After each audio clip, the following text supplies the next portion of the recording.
All right, welcome to our Wacky Wednesday, February 10th, 2021. Um, Today, we're going to hear from Miss Natalie Bumgarner, and she is our UT Extension Specialist for Residential and Consumer Horticulture. Natalie is also our State Master Gardener Coordinator. And so we're glad to have Natalie with us today and give us some wacky tips on indoor gardening. So, Natalie? All right. Thank you very much, Carla.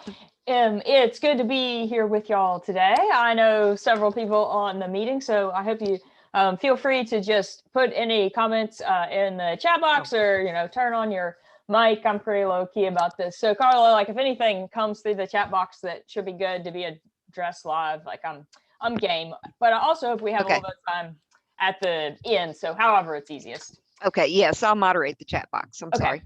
sorry. So essentially, we're just going to be visiting about some of the fun options that we have as far as small scale soilless systems. So I'll generally use the term hydroponic, and I'm not going to get real picky about what we mean about that. It's essentially growing without soil, and we have a solution that has all of the dissolved nutrients that we need contained in that solution. So my current office isn't quite big enough to pull this off, but this is actually a shot of my office in the building that I used to be in. So there's lots of really fun, educational, but also useful as far as truly growing edible crops in the home.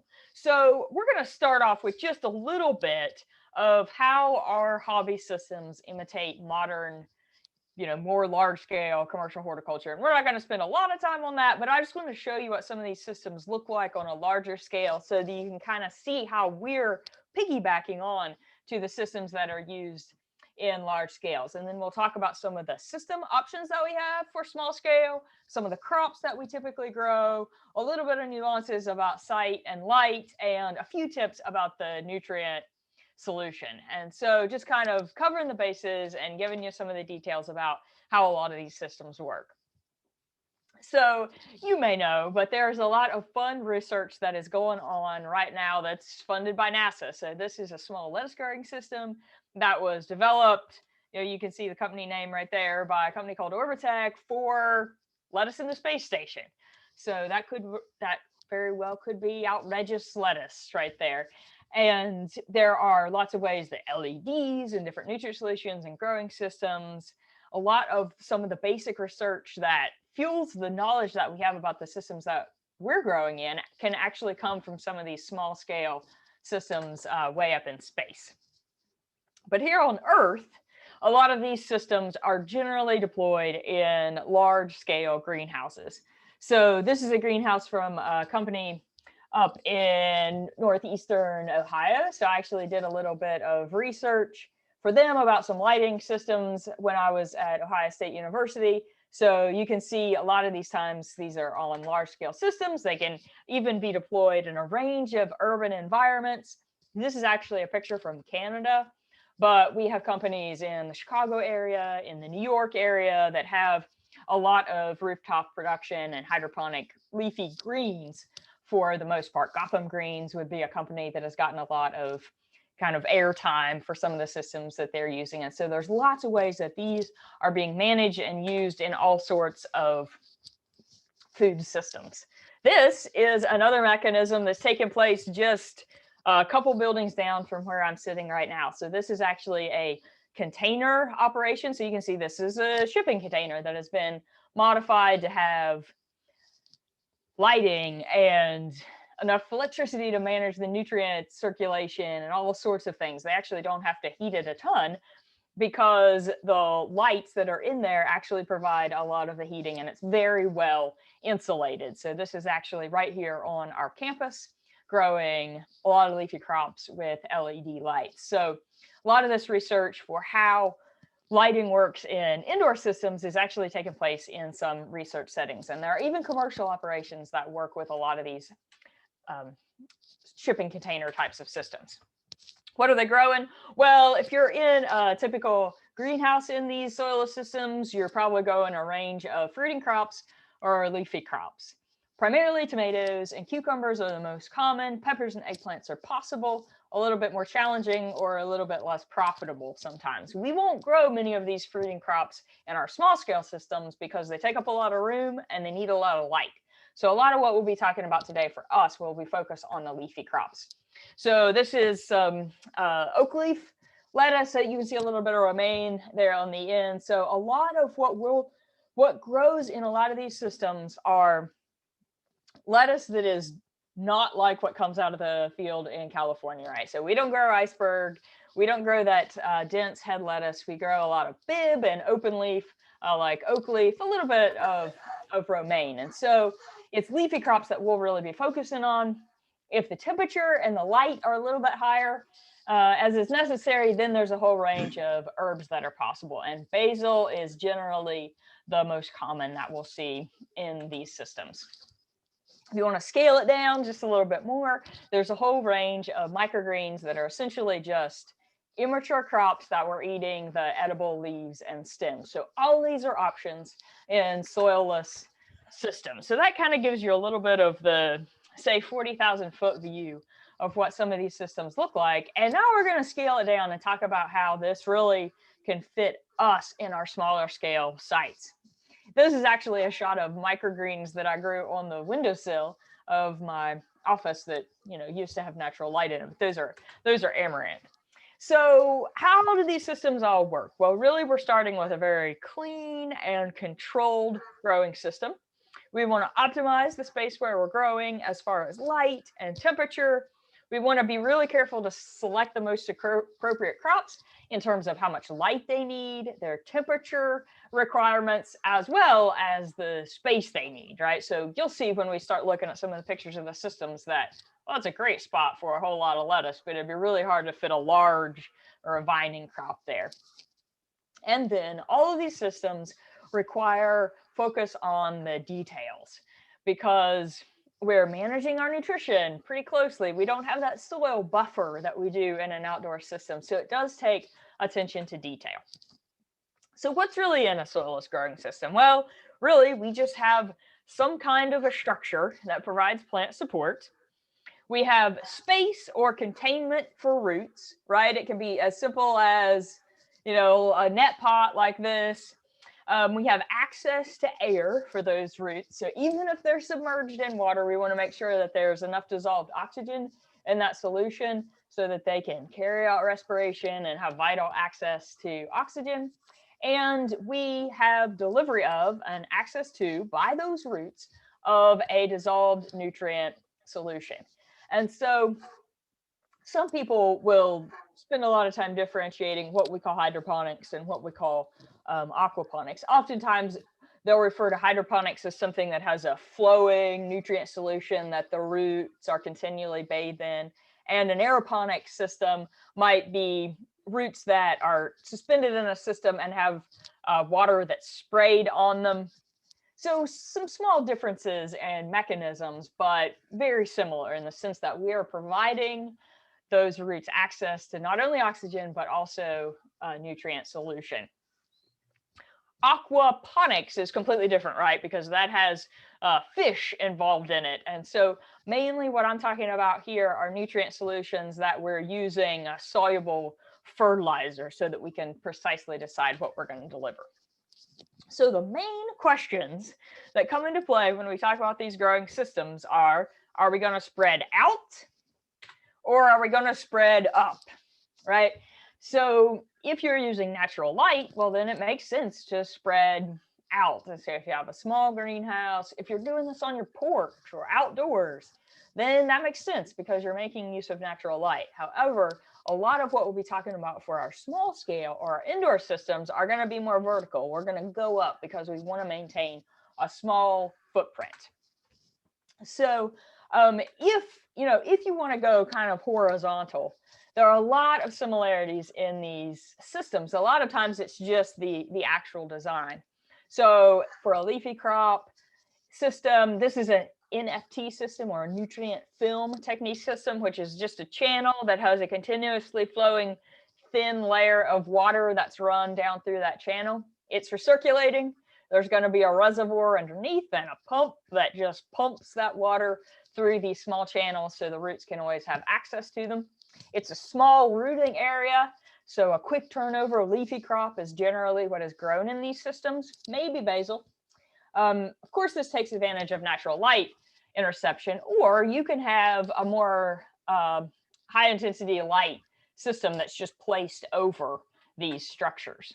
So here's an up close of what it looks like. This is actually an experimental system that has different nutrient solutions, so I could manage a lot of the different nutrient balance. But you can see, just really simple system. We pump the water up, it runs through, drains back down into this reservoir, and we do it all again. We use a lot of these in small scale teaching systems. This is actually a camp from 3 or 4 years ago. We just transplanted those plants in that morning. Like, don't worry, they're a little bit droopy, but I promise that's not typical. But they're a really great way to teach chemistry and biology. And this is exactly the system that I was showing you from my office. And so you can see you can hang a lighting fixture over that. And if you get the right intensity and the right size fixture, you can easily cover that 4 by 4 foot footprint, if you want to go flat. If you don't want to spend a few $100s on that system, there are lots of homemade ways that you can make some of these. These are ones that can be great for porches and things like that. So this is essentially just a plastic lined open raised bed that I put styrofoam and drilled holes in it and put those plants in there and then had them bathe in the nutrient solution. So this is literally a $20 system. And you can see the roots are pretty happy there. But if you're thinking that looks a little bit big and bulky, these can actually be really scaled down. And so this is literally like the $10 system. This picture actually came from one of our research greenhouses here on campus. But this is a type of system that I used a lot when I do teacher training workshops. And so it's pretty sophisticated, right? This is a Rubbermaid tub. And we have drilled holes in the top and then made sure that the roots in their little cubes can reach down into the nutrient system. And you can see this little tube right here. What that is actually a bubbler hose. And a lot of times what I use are fish tank bubblers. And you can get those little fish tank bubblers that have about 4 different air hose connections on them. And so you can run multiple of these, really small hydroponic systems. I could do it in a benchtop system, like right underneath a light here in the office. So it can be a really small footprint way to kind of get your feet wet, no pun intended, and try some small scale hydroponic systems. This is what they look like in one of our greenhouses. So this is an LED trial. And I will typically talk about leafy crops in this presentation, but just so you know, these are actually dwarf tomatoes. I mean, really, really dwarf tomatoes. And so they are about 8-10 inches tall, and you can see blooming and producing all kinds of cherry tomato fruit. So if you can get the light intensity high enough, you can grow really statured like microtoms. There are several cultivars that you could grow in some of these very small hydroponic systems. So all of those are kind of examples of horizontal, but there's also lots of opportunities that you can go vertical. And so a lot of the mechanics of the system are very similar. It's just the orientation of the growing structure itself. And so many of these will have a recirculating system. This is actually a small vertical system. And this picture is from my front porch a few years ago. And this is, before I moved to my house, this is a shot from like a townhouse balcony, so it can be a very compact small scale system. And it has a rubber reservoir underneath that holds 5 or 10 gallons, so it can go for days. And then it simply has a vertical growing channel that the water just runs through and provides easy access to those plant roots. So once again, recirculating nutrient solution it's often simplest with leafy crops. Basil could work really well in here in a hot summer condition. It has a very small footprint. I don't have it set up in here, but I could literally, use it in my office if I had the right supplemental light.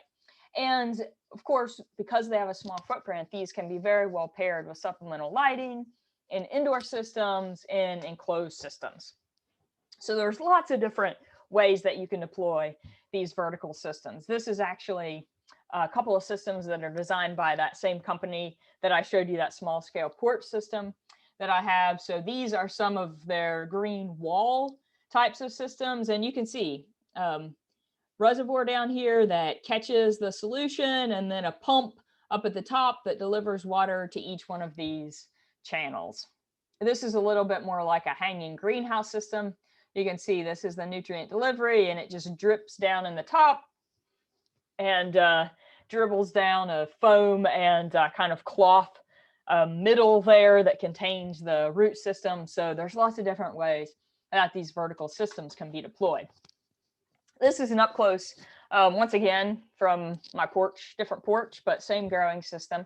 And you can see this is the hose that's inserted here at the top. This is just a plastic mesh that fits really tight down in that channel, so it compresses the roots. And then there's kind of a little cloth kind of burlap liner that you enclose the little root ball of the plant in, and it holds it all very securely.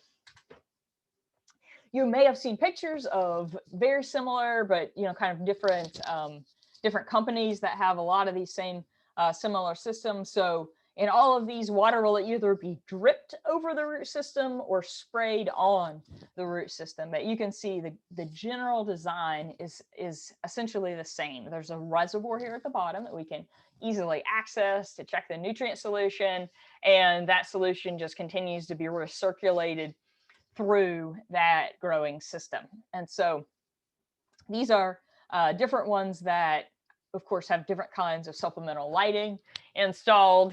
I didn't plan this, but actually our Master Gardener Facebook page post of today was a picture of a farm to school grow tower. And you can see that it has all of these integrated lighting systems. Now, as I'm looking at this picture, you can see a little kind of defined little light points there. Those are actually LEDs that are in there. They're really compact LEDs, so you can see those little diodes are what you're seeing, those little points of light. So very efficient and a really cool way to demonstrate a whole lot of growing practices. Now, these growing systems tend to be in the $400 to $600 kind of price range. So, they are a little bit pricey, but they're very durable, they're well designed. And so you just kind of have to decide how much you want to invest.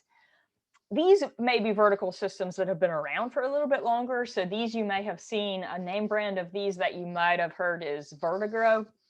So these are stackers, and oftentimes these are styrofoam, and they're containers that are kind of offset so that you have corners where you can easily plant these.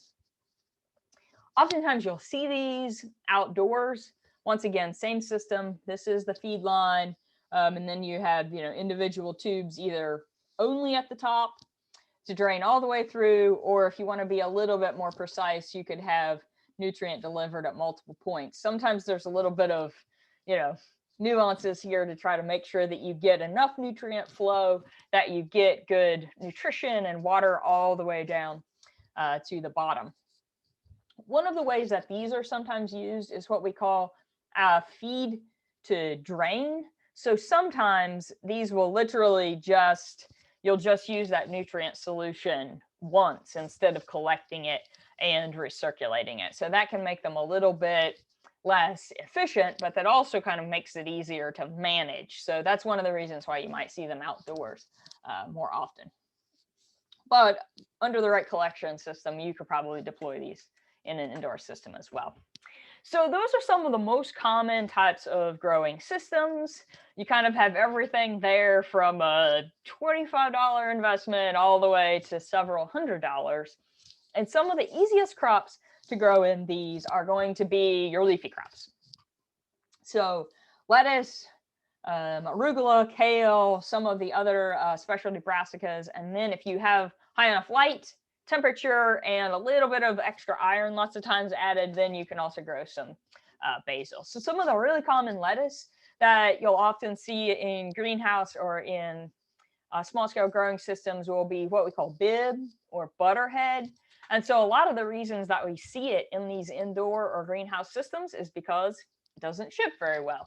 So it's not something that we typically see in large commercial scale outdoor agriculture. And there are a lot of cultivars that are bred to be really consistent and compact in small scale growing systems. So this guy up here is a cultivar called Rex, which has been grown in hydroponic systems all across the world for years and years and years. So some of these are really well tested and very, very consistent cultivars. Some of my favorite to grow is actually oak leaf. And you can see that a lot of these maintain an open head kind of in the middle. And so that reduces their propensity for tip burn. Oak leaf, you have a range of colors, beautiful leaf texture. And a lot of these you can harvest at a range of sizes.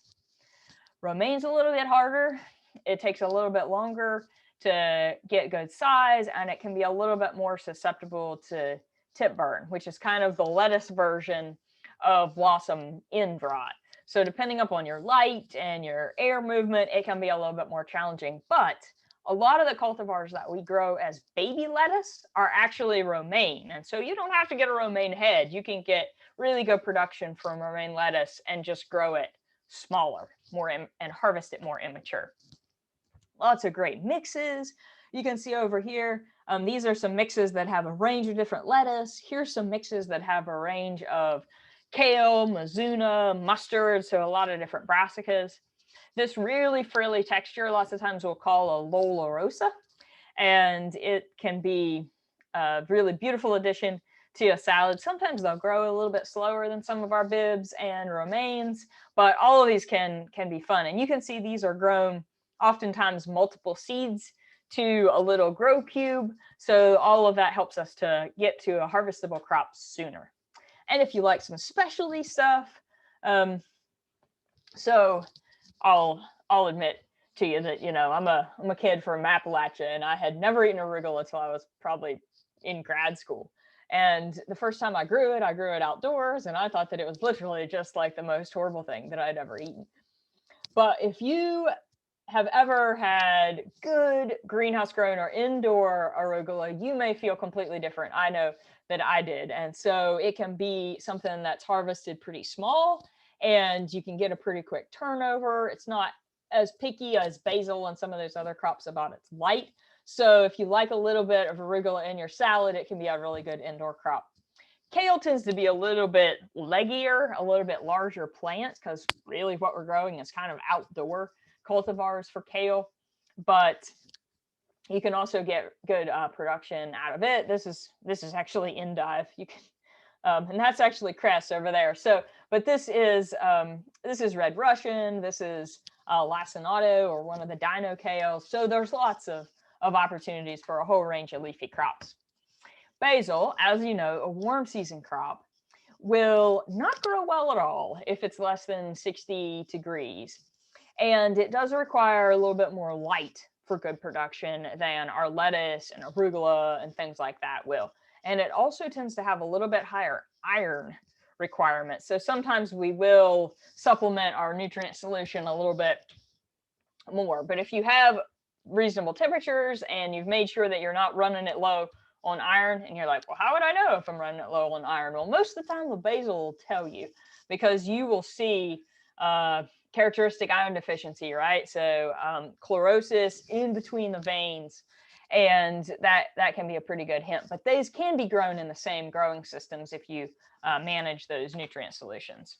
And then, of course, the whole range of microgreens, which can be really fun, small scale systems as well. And they require even less light. So speaking of light,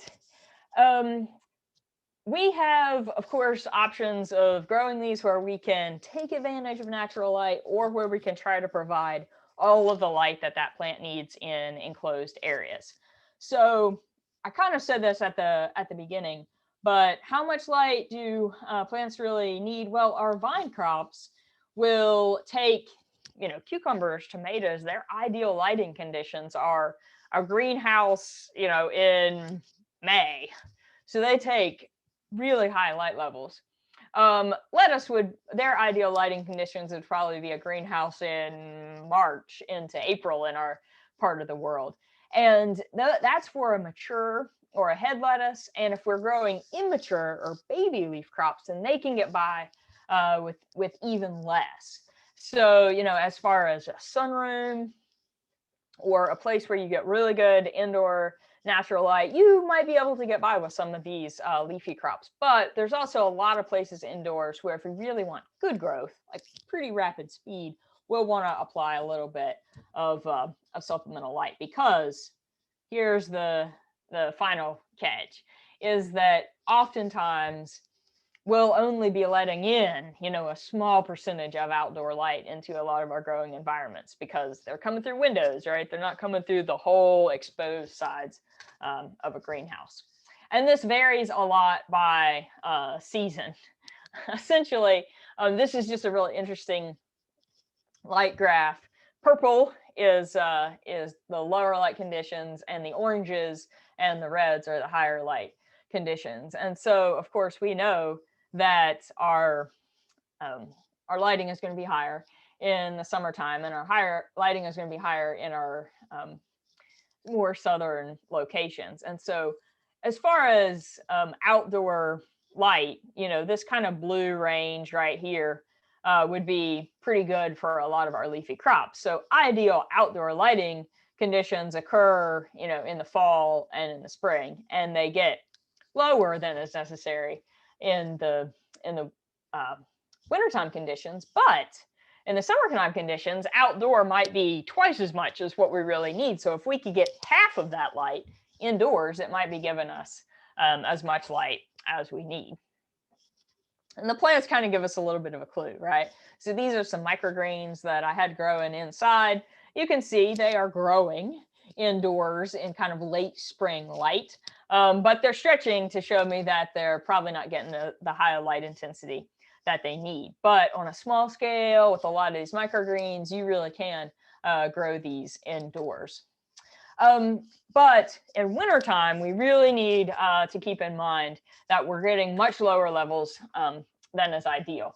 So without getting into a lot of details of light measurement, this is actually like a $20 lux meter. So if you're a photographer, then that might be a familiar device. And I have it set to measure in foot candles, which is how our human eye detects light. It's not really a plant type of light measure, but it's something that's really quick and easy to get with a lot of these handheld devices. So you can see these are my peperomias in my house at home. And this is a wintertime light level, and there's 50 foot candles in this eastern facing room in the afternoon. You're like, okay, 50. So how does that correspond, right? Well, if we were outdoors in the summertime, we could get up to 10,000 foot candles. If we had 1,000 foot candles for a pretty long growing day, then that would produce a good transplant or a decent head of lettuce. So that's to say that indoors in the wintertime, we just have a fraction of the light that we would really need to grow good edible crops. So there's lots of different kinds of light that we can use. I'll share a few, but really mainly talk about a couple. Incandescent lights we generally only use for short day, long day plants for flowering control. And I mean, it's pretty hard to find any incandescent lights these days anyway. So high pressure sodium and metal halide are lights that we'll see more often in greenhouse types of settings.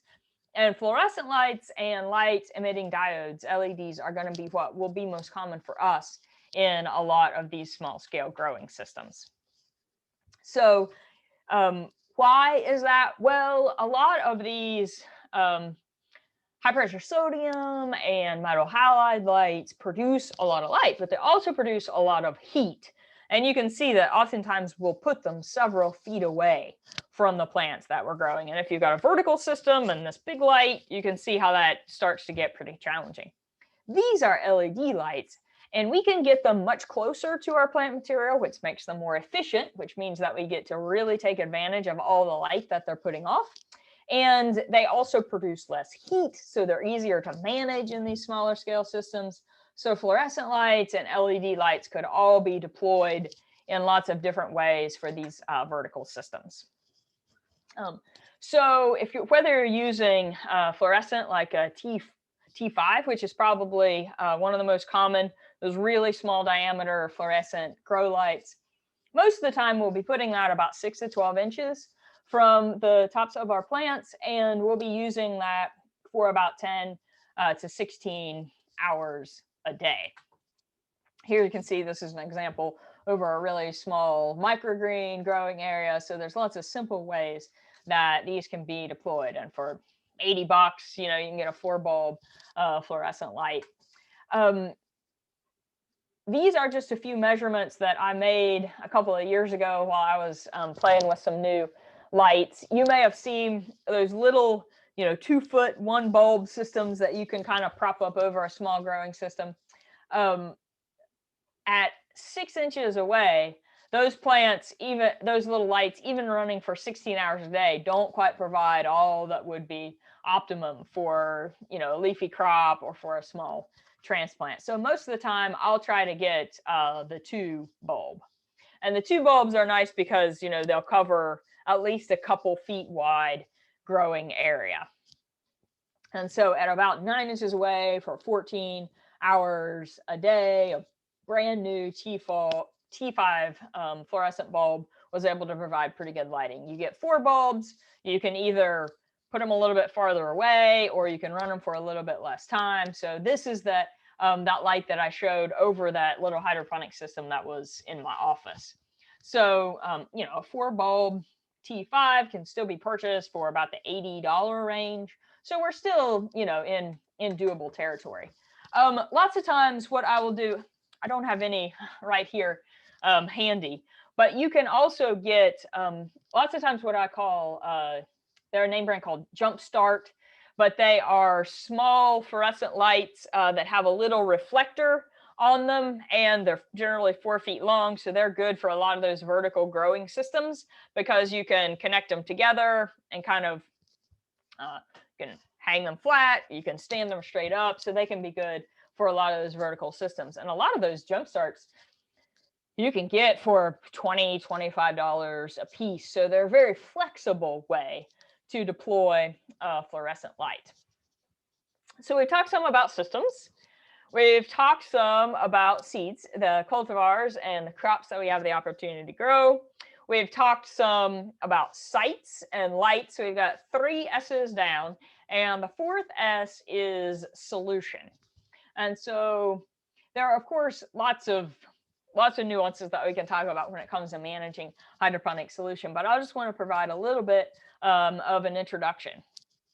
So first off, we want to make sure that we're not trying to grow crops that need a lot of different management in their nutrient solution. So that's why we grow a lot of our leafy crops and arugula, put a little bit more iron. We can get by with basil, but our leafy crop needs will generally be a little bit different than our fruiting crop needs. Oftentimes that has to do with the ratio of nitrogen to potassium. So lots of times we may have a little bit more potassium that's in our fruiting crop fertilizers.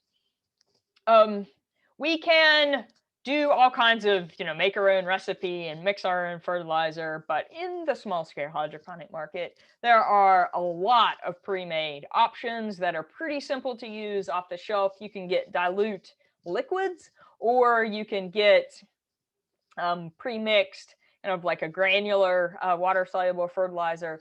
And so you can buy leafy mixes, and they're pretty straightforward to use. So pre-made would definitely probably be where I would start. And then, of course, you have the opportunity to mix yourself up a lot of stock solutions that are very concentrated and that you just measure a little bit off of, or you can kind of follow the back of the box and it'll say, 2 tablespoons per 10 gallons. So you kind of have the opportunity, depending upon the size of your system, to be very efficient or to just mix it up as you need it. But probably the most important thing that I want to say about hydroponic solutions is that we fertilize that what the plant needs is the same, right? Their plants, their nutrients is the same as we would deal with in a soil system. But we have to be focused more on the details when we're growing in hydroponic systems, because there aren't those nutrients that are supplied by a lot of the clay materials and the parent material that's breaking down. So, don't use a Miracle Grow or something like that, because those are more formulated for soil or systems that may already have some calcium and magnesium available. So that's what you'll find a lot of times in these hydroponic fertilizers, that they'll have more calcium and more magnesium than you will see in soil types of fertilizers. They'll also be completely soluble, so you won't get a bunch of stuff in the bottom of your reservoir, because a lot of the fertilizers that we use for soil systems have fillers that provide a lot of that weight, and we don't want that additional material to just break down and clog up our system. So hydroponic fertilizers are completely soluble. So we have more calcium, we have more magnesium than what we find in soil systems. We also have a lot more micronutrients, because we will sometimes add some micronutrients, like maybe boron if we're growing a lot of cabbage or broccoli or things like that. But lots of times for soil systems, there will be enough copper, there will be enough iron that the plant can survive. However, in a hydroponic system, we supply it all. So most of the time, the way that we'll be using a fertilizer in these small scale systems will be just mixing up the batch that we need. And so that's adding that nutrient mix that fits the volume of water that we're mixing up. And so that's really common to do in a small batch. And we can make, say, 5 gallons worth to use in one of those small reservoirs. And most of the time, there will be instructions on that pre-made material. So it'll kind of give you a weight per volume of water. Now, that is general, right? Because it doesn't know what you may already have dissolved in your water. So that's kind of, a basic and general type of fertilizer recipe. If you happen to have a meter that measures pH and electrical conductivity, or just kind of a measure of the strength of that solution, how many ions are dissolved in it, that can be a more precise way to make sure that you're not over fertilizing your plants. And so this is an example of a little handheld meter. This is a couple $100 version. You can get them for $50 to $75, but this is very much kind of a you get what you pay for kind of system. This has both pH and electrical conductivity. So this is EC right here. That's what that's measuring. So it's handy to know what the pH is, but also what the strength of that nutrient solution is. Of course, you have to take good care of your meters. You have to calibrate these little probes and things like that. But a good meter can last you for several years. In fact, I think I have mine right up here in the cabinet beside me. You want to keep your pH meter with lots of solution in that tip so that it doesn't dry out, but it can definitely be a good investment that can last for a long time. Oftentimes we'll maintain our nutrient solution at just slightly below neutral. So in the 5.5 to 6 range, and that's kind of what we say, as a general statement. Sometimes we'll have these smaller systems that people will let get more up into the neutral range. Why does pH matter? Well, because we want to keep that pH in the range that nutrient uptake is most effective for most of the nutrients. And so if the pH gets very high, then sometimes we might have things coming out of solution, right? Complexing with other materials and coming out of solution. And once that happens, then the plants won't be able to, say, access that iron. Most of the time, and this is a generalization, but oftentimes it's going to be bringing down the pH that we'll be doing a little bit. Occasionally we may need to raise it. But lots of times in our, say, municipal water systems and things like that, the pH may be 7.5 or 8. So lots of times we'll be bringing it down. One final note that I haven't said yet. We want to make sure that we are not using water that has come through a water softener. Because what we do in a water softener is we add sodium, typically, to replace things like magnesium and calcium and manganese. And so what we're really doing is just adding salt to that water. And so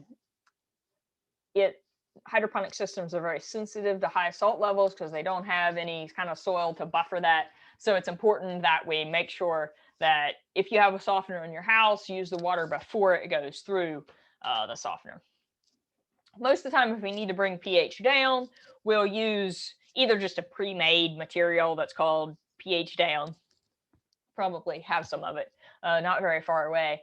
And most of the time, it's just a weak acid solution.